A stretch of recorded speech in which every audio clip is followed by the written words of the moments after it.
Hello students, I am Anil Kumar Tiwari. Welcome to your my YouTube channel Anil education. My dear students, आज हम लोग कक्षा 8 के गणित में प्रश्नमाला 10 आई पढ़ेंगे। इसके अंतर्गत समानुपात और व्युत्क्रमानुपात के बीच संबंध को सीखना है। समानुपात सबसे पहले समझेंगे कि समानुपात किसे कहते हैं। समानुपात को अनुक्रमानुपाती भी कहते हैं और इसके अपोजिट होता है व्युत्क्रमानुपाती या प्रतिलोम समानुपात।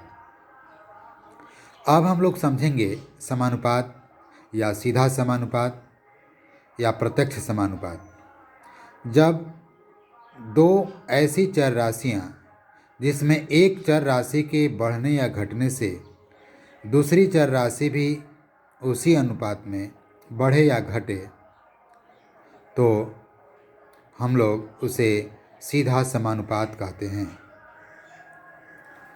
परंतु जब एक चर राशि के बढ़ने से दूसरी चर राशि उसी अनुपात में घटे तो उसको प्रतिलोम समानुपात या व्युत्क्रमानुपाती कहते हैं।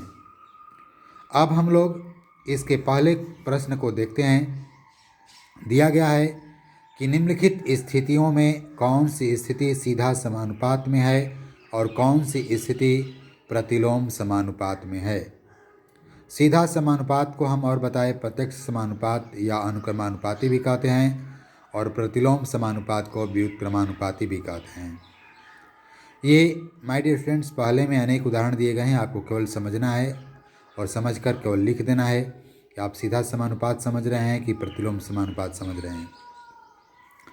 पहला का जो ए नंबर है क्वेश्चन, किसी यात्रा में व्यतीत समय और वाहन की चाल।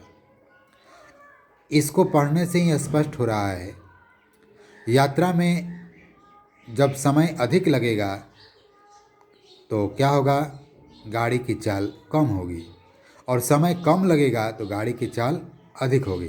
क्योंकि जब गाड़ी की चाल अधिक होगी तो क्या होगा, समय कम लगेगा और जब गाड़ी की चाल धीमी होगी तो समय अधिक लगेगा। इससे स्पष्ट पता चलता है कि यह प्रतिलोम समानुपात में है। बी नंबर देखते हैं।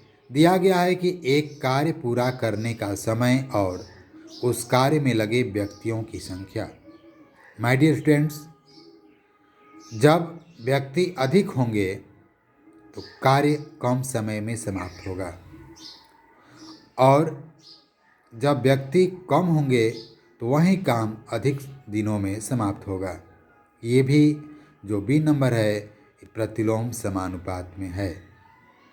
सी नंबर में दिया गया है किसी परिवार के सदस्यों की संख्या और उस परिवार का महीने का खर्च।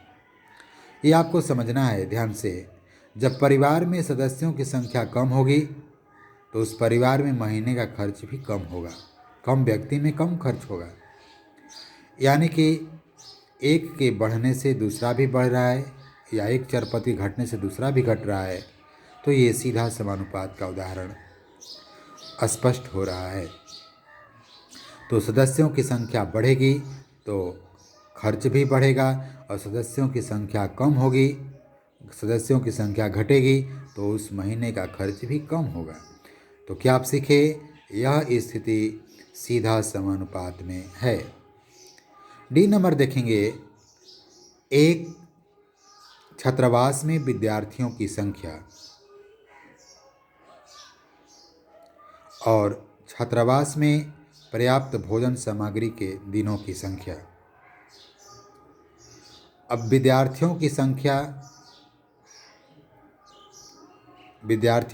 और छात्रावास में पर्याप्त भोजन सामग्री के दिनों की संख्या है।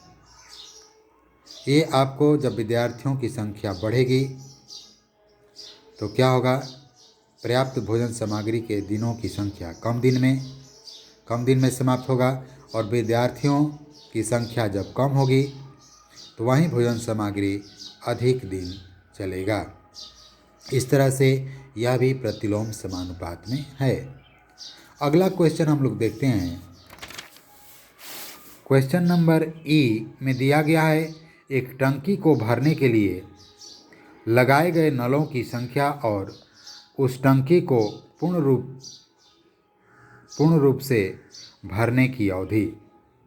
माय डियर स्टूडेंट्स, आपको ये समझना है कि टंकी भरने के लिए यदि नलों की संख्या बढ़ा दी जाएगी तो कम समय लगेगा, तो कम समय में जल्दी टंकी भर जाएगी, और नलों की संख्या घटा दी जाएगी तो अधिक समय में टंकी भरेगी।